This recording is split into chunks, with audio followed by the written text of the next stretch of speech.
प्रिय भारतवासियों, धर्म प्रेमी बंधुओं, माता बहनों, सभी को ओल्ड इंडियन कविताएं मतलब हमारे हिंदू संस्कृति में जितने भी हमारी पौराणिक कथाएं हैं वो हम आपको हमारे इस ओल्ड इंडियन कविताओं के द्वारा आपको थोड़ा थोड़ा करके समझाने की कोशिश करेंगे। आपसे अनुरोध है कि हमारा ये चैनल अभी अभी चालू हुआ है, अधिक से अधिक शेयर करें, सब्सक्राइब करें और अपने दोस्तों में शेयर करें। दोस्तों, हमारा चैनल का उद्देश्य है जो हमारी नई पीढ़ी है उसे हमारी संस्कृति, हमारे जो पुरानी कहानियाँ हैं, कविताएं हैं, कथाएं हैं, उन्हें आपके सामने इस चैनल के माध्यम से सुनाया जाएगा। तो सभी से निवेदन है कि अपने अपने दोस्तों में ज़रूर शेयर करें।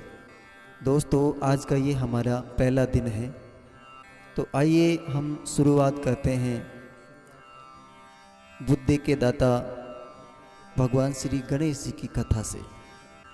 दोस्तों, हमारे हिंदू धर्म में जब भी कोई अनुष्ठान, कोई कार्य प्रारंभ किया जाता है उससे पहले बुद्धि के दाता भगवान श्री गणेश जी की वंदना, आराधना या शुभारंभ हम भगवान श्री गणेश जी की पूजा से ही करते हैं।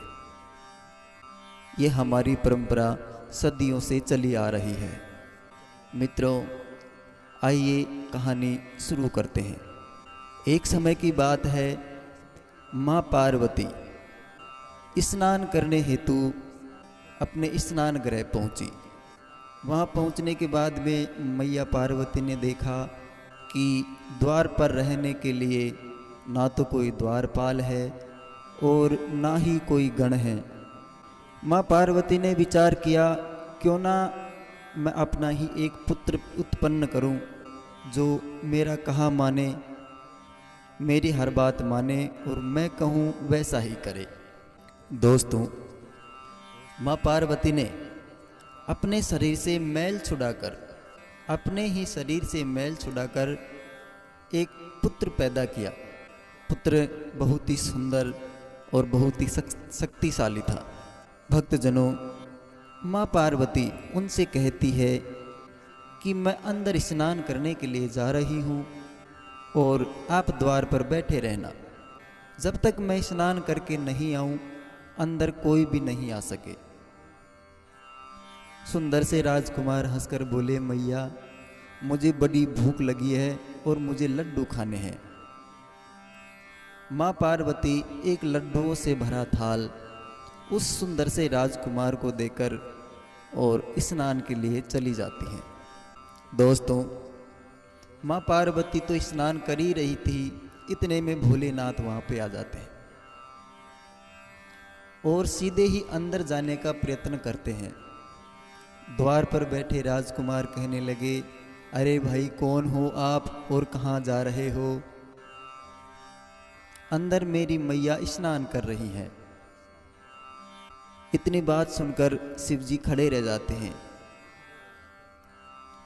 दोनों आपस में एक दूसरे की तरफ देखते हैं। इधर तो सुंदर से राजकुमार अपनी माता की आज्ञा का पालन कर रहे थे, उधर भोलेनाथ को पार्वती के पास में जाने से कौन रोक सकता है भला। दोनों में तकरार शुरू हो गई, एक दूसरे में कहा सुनी हुई और बात लड़ाई तक पहुंच गई। दोस्तों, दोनों में भयंकर युद्ध हुआ। लड़ाई करते करते बात यहाँ तक पहुंची कि भगवान भोलेनाथ ने उस सुंदर से राजकुमार का शीश धड़ से अलग कर दिया। जब राजकुमार की चीख पुकार माँ पार्वती ने सुनी तो वह दौड़ी दौड़ी आई।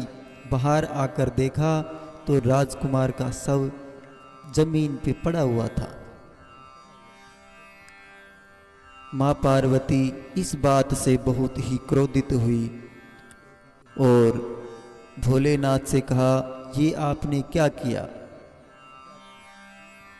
भोलेनाथ बोले कि मैं इसकी आज्ञा का पालन करूं या ये मेरी आज्ञा का पालन करे, ये है कौन?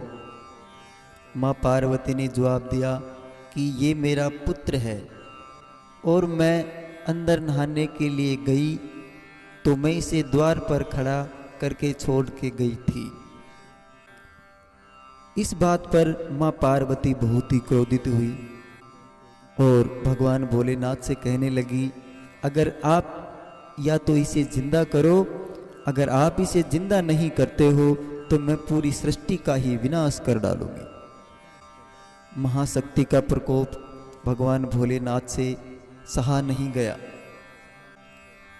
तभी भोलेनाथ ने अपने गण भेजे कि जाओ जंगल में जो भी आपको सबसे सर्वप्रथम मिले उसका शीश काट के ले आओ।